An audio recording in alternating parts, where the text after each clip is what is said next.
My name is Josiah Lamb and I'm 12 years old. I got into this tragic jet ski accident. I heard God's voice and he said, "Put your hand up, Josiah."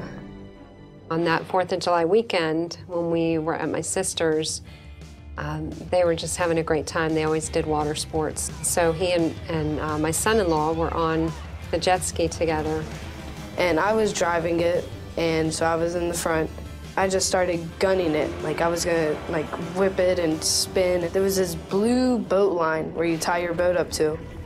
And we were going back, and we just went straight into it.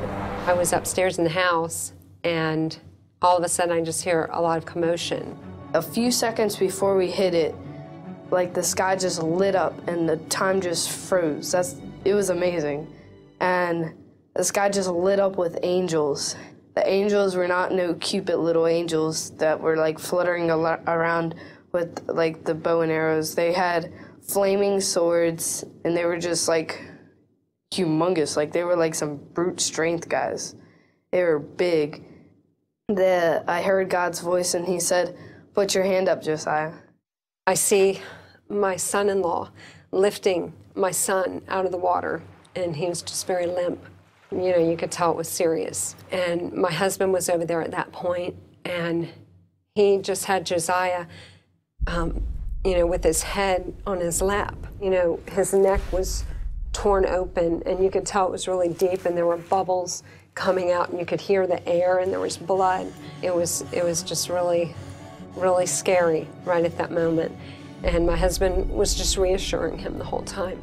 And he said, "Josiah, don't worry about it. Everything will be okay."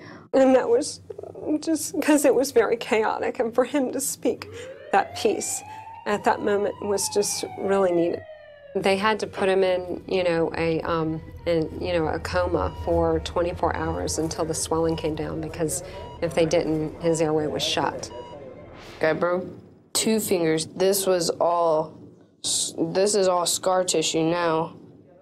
They told us Josiah had lifted his hand at the last second, and they said that, you know, when the rope hit his fingers and his arm, that if he wouldn't have lifted his hand, it would have gone right into his neck and it would have decapitated him. Yeah, even though this was cut open and I broke a couple fingers, I'm happy that I'm still alive. Well, for the first 4 days in the hospital, he couldn't speak. When they came in one day, my mom was with me, and I was like, "Mom." She was like, "You can talk now." I was like, "Yeah. Hey, I saw angels." And I knew right then when he said that, and he started telling me he heard God's voice. When he told me that, I was just like, wow. God was there. Like, that's the first time I ever heard God's voice, and that saved my life.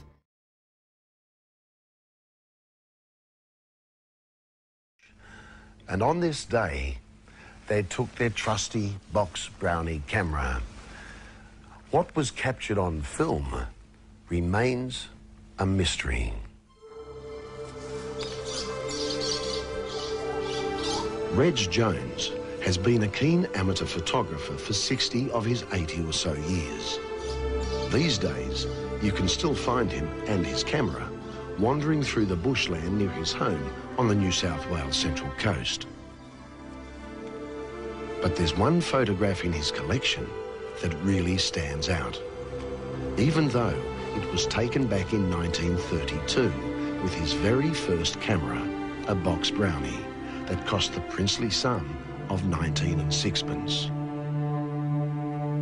It's a photo that still baffles him. Look closely and perhaps you'll see why. This ghostly figure in the background. The snap is one of a series Reg Jones took while he was working at an isolated loggers camp near Batlow in the Snowy Mountains during the Great Depression.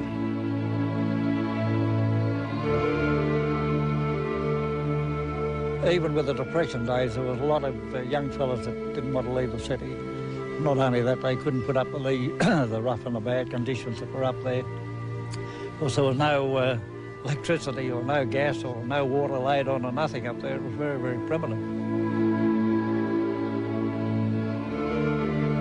very few people would go up there, so I think that I was one that was picked, and they said, well, righto, and they more or less stood over us too, that if you don't go, well, you don't have a job. And in my case, I had nothing to lose and nothing much to gain. I had no family to go to, and so I thought, well, okay, the best thing to do was to take this job.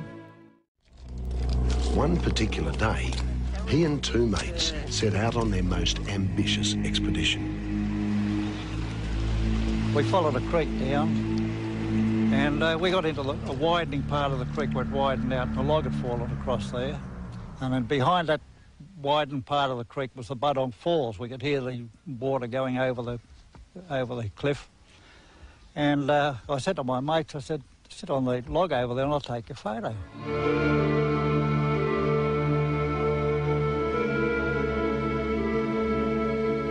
The box brownies sure worked overtime, and by the end of the day, Reg had a full roll of happy snaps.